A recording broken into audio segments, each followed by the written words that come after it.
जगत आहोत, अल्पविश्वासामध्ये जगत आहोत. आमचा विश्वास आणखी वाढलेला नाही. अजून काय आमचं चाललं hallelujah hallelujah hallelujah hallelujah hallelujah. सैतान म्हणतो करतो हालेलुया करतो हालेलुया, पाहतो तुझी गंमत. इथं काय म्हटलेलं आहे, ज्यावेळेस त्यांनी वाऱ्याला शांत केले, निवांत केले, त्यावेळेस तो पहिला प्रश्न त्यांना म्हणतो. इथं प्रश्नचिन्ह आहे. तो म्हणाला तुम्ही इतके भित्रे कसे. काय म्हटला तो?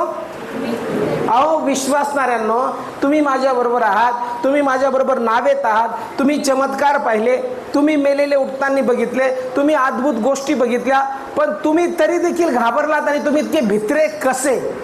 त्याचा प्रश्न कोणाला आहे? विश्वासणाऱ्यांना, शिष्यांना. मग आम्ही पण येशूचे शिष्य आहोत. आणि तो काय म्हणतो, तुम्हाला विश्वास कसा नाही. काय म्हणतो तो? तुम्हाला विश्वास कसा नाही. आम्हाला विश्वासच नसतो. आम्ही म्हणतो विश्वासणारे आहोत. ज्यावेळेस संकट येतं, ज्यावेळेस अडचण येतात,